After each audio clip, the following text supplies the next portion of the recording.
away from you? No. I know a guy. He has a boat. I want a partner on a boat. Party on a boat sounds good. I can do with that. We should go and meet some girls. Have some fun. Send me in for and I'll meet you down there. I got the hookup.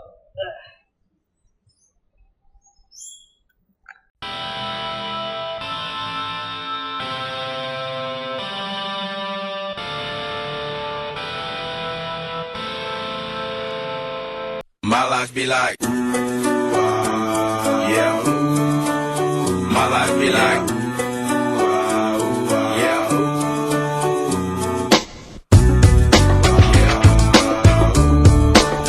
My life be like,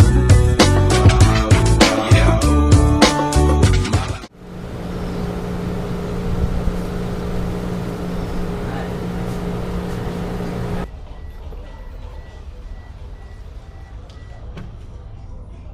Make it quick.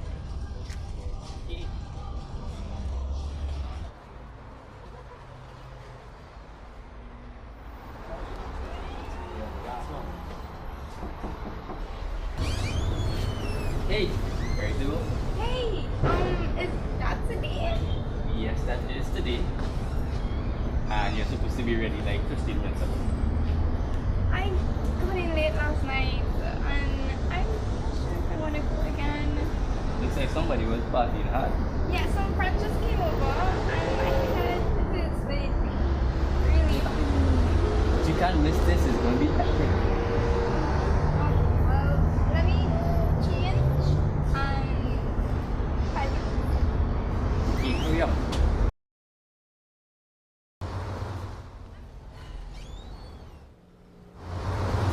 I'm not feeling so. Don't feel, just do. Let me call Frank.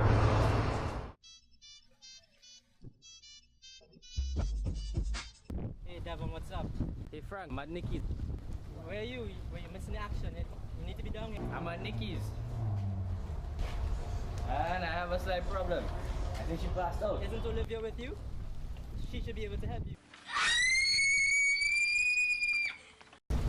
Hold on. I think I have a problem on my side. I'll call you back. Are you okay?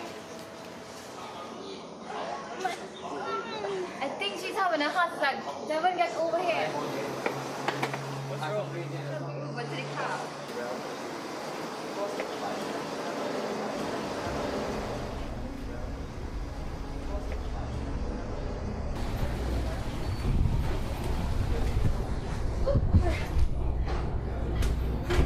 Wait. Come through my legs. Can you feel anything? No. Were you smoking? Were you drinking? How was your dad? But we could go to the hospital and I think we'll be able to handle it.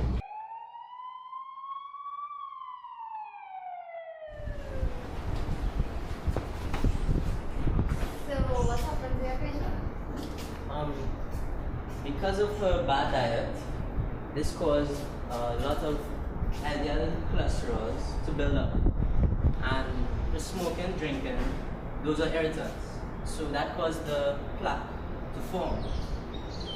The diabetes were the main reason why she got atherosclerosis so early in her life. We use stenting to remove the plaque. What happened to your patient? My patient had low LDL receptors, which led to the buildup of LDL cholesterol and leading to plaque formation. And this was the major reason for the patient having atherosclerosis. The smoking, drinking, and high blood pressure led to the increased pressure within the arterial walls, and the blood cells pushed against the plaque, and this was the major cause for her heart attack. What did you use to treat it? I used TB to relieve the pressure within the arterial walls. Atherosclerosis is a condition where the arteries become narrow and hardened due to an excessive buildup of plaque around the artery wall. This disrupts the flow of blood around the body, resulting in serious threatening cardiovascular complications and diseases. It is common in large and medium-sized arteries, usually 1 millimeter to 25 millimeters, for example, in the aorta. The lipoproteins, as well as the toxins from the cigarettes, damage the tunica intima, which is the inner layer of the blood vessels. The LDLs that enter in the tunica intima are oxidized and then engulfed by the white blood cells the body sends out as an immune response.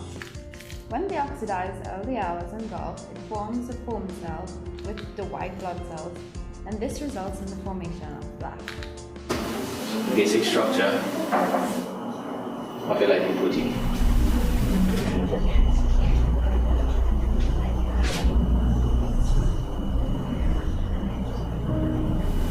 Here we have a model here of cholesterol and phospholipids.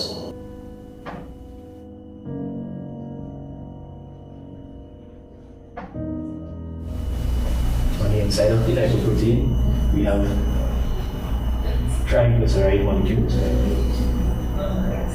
as well as cholesterol esters. This is the basic makeup of a triglyceride.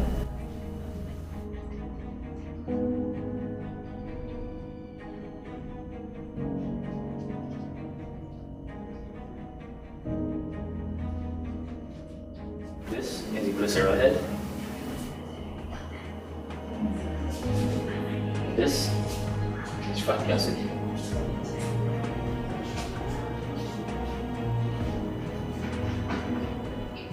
On the surface of the lipoprotein, we have integral proteins. This will be ApoE and ApoB. Also on the surface, here we have peripheral proteins. And these are ApoC, ApoE. Chylomicrons are transporters that transport ingested fats from the gut to the adipose tissue and liver. When a person consumes fat, it travels down the esophagus into the stomach and then to the duodenum. Within the duodenum, the presence of the fat stimulates the release of CCK. The CCK travels through the bloodstream until it reaches the gallbladder, causing it to contract. When the gallbladder contracts, it releases bile, which travels down the bile duct and is released into the duodenum. The bile is going to be broken down and emulsify the fat into small droplets so that it can be absorbed by the enterocytes, the epithelial cells of the gut. Afterwards, the fats and cholesterol is going to be packaged into chylomicrons and released into the basolateral side of enterocytes and absorbed into lacteales, part of the lymphatic system. Chylomicrons have a single monolayer of phospholipid and cholesterol, mainly triglycerides, and integral protein called ApoB48, which is needed for the chylomicron synthesis. The chylomicrons travels through the lymphatic system and ends up in the thoracic duct, and then to the circulatory system, where it obtains two new apoproteins, ApoC and ApoE, which are peripheral apoproteins. They can then either go to the liver or the adipose tissue. At the liver, the chylomicrons binds to hepatocytes with LDL receptors using ApoE to take up triglycerides. At the adipose tissue, on its surface is an enzyme called lipoprotein lipase, to which the chylomicrons bind to using ApoC. Lipoprotein lipase cleaves the triglycerides into fatty acids and glycerol, which are then absorbed into fat cells. Therefore, as triglycerides are being broken down, its concentration is being reduced within the chylomicrons. When the triglyceride levels reaches about 20%, it loses the ApoC. Now they are called chylomicron remnants, and they lack ApoC, and they have little amount of triglycerides. The chylomicron remnants go to the liver and binds to the chylomicron remnant receptor using ApoE. The liver takes up the chylomicron remnants, which are made up of the remaining triglycerides.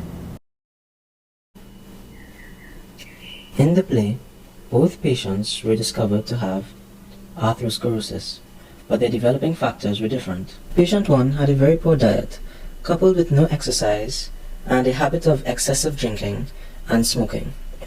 All these factors, along with LDL cholesterol digested from the fats, led to damaging of the endothelium walls.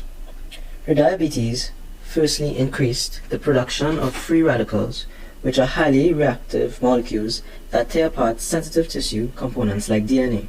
The free radicals damage the polyunsaturated fats in the membranes of the blood vessels. The second patient, Nikki, had a LDLR gene mutation on the 19th chromosome. This caused a lack of LDLR receptors on the surface of the liver and also on the endothelial cells in the blood vessel. Without the LDL receptors, the LDL molecules cannot be refilled by the liver or be absorbed by the endothelial cells to be broken down and used. This disease is called bulimia hypercholesterolemia. She also had high blood pressure. These two conditions led to a buildup of LDLs. In the tunica intima, the LDLs are oxidized. The body sends out macrophages to engulf them. The macrophages stick to the LDLs and build up, over time, clarify, forming plaque on the walls of the blood vessels. When this happens in a cardiac artery, it results in a heart attack. If this occurs in the brain, you will suffer from a stroke. If this happens in your arms or legs, all feelings in those areas will be lost. Enter the liver, some of it is absorbed, utilized, and released as the lipoprotein VLDL, very low density lipoprotein. Its purpose is to transport fat from the liver to other tissues carrying the triglycerides and cholesterol esters brought by the chylomicrons. The structural difference between VLDLs and chylomicrons is that VLDLs have ApoB100 and chylomicrons have ApoB48. Similarly to chylomicrons, VLDL uses lipoprotein lipase to produce 3 fatty acids and glycerol. VLDL, however, travels through the circulatory system instead of the lymphatic system in order to obtain ApoC and ApoE. When the triglyceride level reaches approximately 50%, the VLDL unbinds itself from the adipocyte and travels back to the liver to bind to an LDL receptor using its ApoE to be refilled with triglycerides and released back into the blood. If the VLDL does not unbind but continues to be used by the adipocyte, the triglyceride levels obviously will continue to decrease. When its levels reaches about 30%, it is now called an IDL, intermediate density lipoprotein. IDL has less triglycerides but more cholesterol ester than VLDL. Similar to VLDL, some IDL goes to the liver where it is refilled with triglycerides to form VLDL. If that doesn't occur, the IDL continues to react with LPL with its triglyceride levels continuing to drop until about 10% to form LDL and loses its ApoC and ApoE. Overall, when you move from VLDL to IDL to LDL, you have a decrease in triglycerides and an increase in cholesterol esters. The structure of LDL is similar to that of VLDL when first released from the liver. LDL is a major source of cholesterol in the body. Since they lack ApoC and ApoE, they bind to the LDL receptors of the liver via the ApoB100. Patient 1 was treated using an angioplasty surgery. The clogged arteries were stented to clean them of plaque and keep them open. Patient 2 was treated for her heart attack using an injection of TPA, tissue plasminogen activator, to dissipate the blood clot in the cardiac arteries, minimizing the stress on the heart. Endurance exercise, checking records of family hereditary disease, healthy emotional and mental well-being, and overall healthy diet, with foods high in HDLs and omega-3. Foods such as almonds, deep, sea fish, soy, red wine all help reduce risk of atherosclerosis. My life be like, yeah. My life be like.